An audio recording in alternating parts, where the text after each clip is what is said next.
Hello my friends, and welcome back to the channel. If you are new, my name is Kyla and I'm so excited to have you here. You guys are absolutely incredible. Thank you so much for the feedback you left on the introductory video. I was not expecting that at all, so thank you again. A couple disclaimers. If you hear the fireplace behind me, please disregard. I have 3 animals that are in this house and they're all in this room staring at me. So if you hear or see them, please disregard. Today's video, like I said in the last one, is going to be you guys getting to know me a little bit better and some of the stuff I went through growing up and, you know, what makes me Kyla. So without further ado, let's get into this, shall we?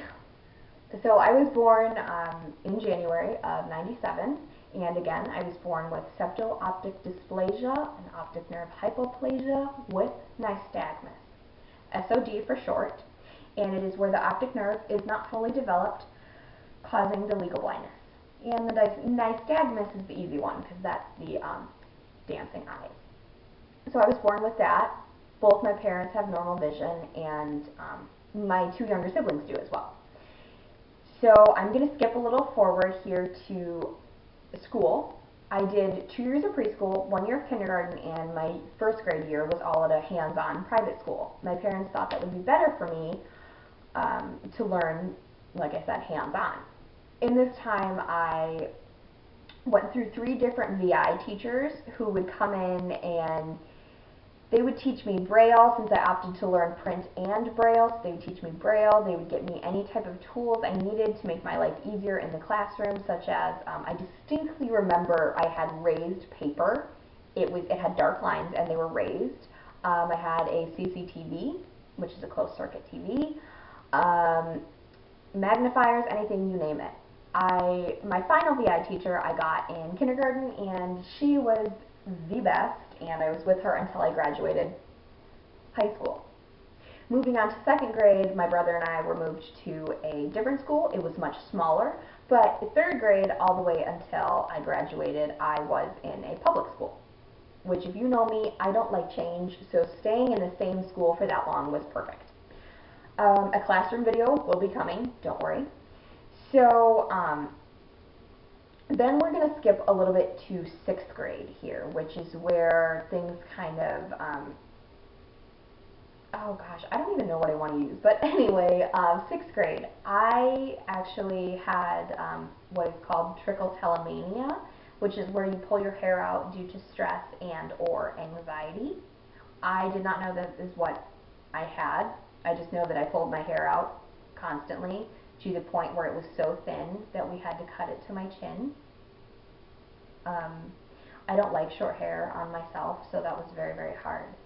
I remember going to a doctor to figure out why I was pulling, and I actually found the will to stop pulling myself. I pulled for a year, and then my hair grew back. It's been cut definitely a couple times since then, but I like to keep it at a very long length because everyone's like, oh my god, you have such beautiful hair, and I love hearing that because the hair is definitely a reminder of, that's winter. It's a reminder of what I went through and how strong I am. So there's the first obstacle, or the second one rather, I don't know, but there's an obstacle. 7th and 8th grade, I did cheerleading. Yes, me. I don't like sports, so that was about as close as you were going to get. Then high school came. No big deal. Freshman year was fine. Sophomore year, however, a couple friends of mine were doing cheerleading, and I thought, well, I should go ahead and, you know, after some convincing from my mom, I was like, okay, I'll give it a try. So I went to one cheerleading practice, and that was just too much for me.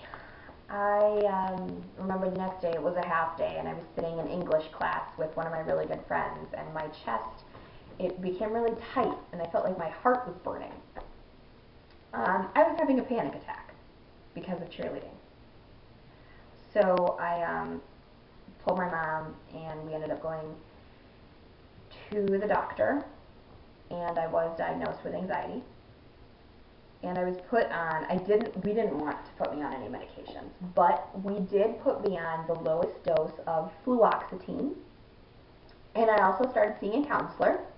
She was like she was so adorable, but I did see a counselor. Counseling is absolutely fantastic. So I went to a counselor, and that was the sophomore year. Then the junior year, I started experiencing some pain and numbness in my right arm, which I am right-handed, so that was kind of a problem. I had one time where I passed out, and so then obviously we had to go to the doctor, and I had an EKG, an EEG, which I remember I hated because I had to go to sleep at midnight, and then I had to be woken up at 5 a.m. And then I went in for a nerve conduction study, which this is where we got some answers, because the doctor that was performing this test, she came in and I apparently moved my arm a certain way, and she was like, do that again. So I did it again, and really? Someone's mowing their lawn. Okay, hopefully this doesn't affect the video. If it does, my sincere apologies, my friends. Anyway, where was I? Oh yes. Okay, so we had this nerve conduction study. She did the test, but she told me that I actually have what is called Ehlers-Danlos syndrome, or EDS for short. And what that is, briefly, is a soft connective tissue disorder. So I am double jointed. I can, twist my arms and legs in all sorts of fun ways. Also, the doctor, she kept saying, they crave salt, people who have this. And my mom and I were like, oh my God, I crave salt. They're always cold. And if you know me, I spend 90% of my life in my pink fuzzy robe. I always ask for a new one for Christmas. So yes, I'm always cold all the freaking time. And then, I'll do a total separate video on EDS because we're running out of time. But I was diagnosed with that. Then around this time, my parents found Leader Dogs for the Blind. Fantastic place, amazing human beings up there. Just shout out to the Leader Dog. Again, separate video coming on that. But I had to send in a video, and I was not 100% up to par with where they wanted me to be on the mobility in order to get a dog. So I had to go there my junior year for a week. I had a fantastic teacher. She was absolutely wonderful. And she taught me all sorts of new things. And then I went home, and I think, so that was the end of that for a little bit. We'll come back to that. But then my senior year started, and I was approached to do one of our local scholarship pageants, which I ended up winning. And I went around, or I had to go compete in the next level, which I did not end up winning, but that was totally okay, because the experience in itself is amazing, and the things you learn and the people you meet, absolutely 100% fabulous program. So, in the process of being a queen and a senior, I had to film another video for Leader Dog after my mobility. I did that, and then a couple weeks before I graduated, I was called by Leader Dog, and they said, we have a dog for you. Can you come down during this? It was like a week after I graduated. I graduated high school. I went to Leader Dog. I met Winter, and we've been together ever since. After that, I went to a college that was about 45 minutes away from my house. I did live on campus. Winter and I, we had 3 roommates, and I did that for 2.5 years. And I got my associate's degree in communications, which is actually coming in handy because look, I'm communicating. Excellent. So in that time,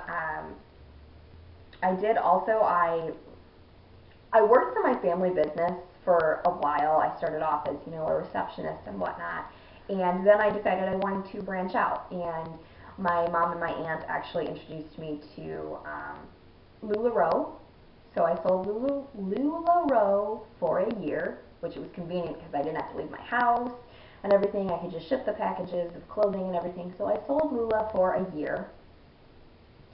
and I ended up closing that. So I do not do it anymore, but I went back to work for my family, and I am now the website designer and I guess office assistant. So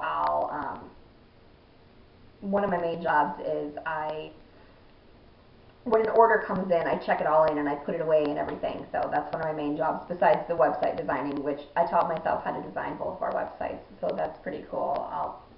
Maybe I'll show them to you guys sometime. But that is what I do for a living right now.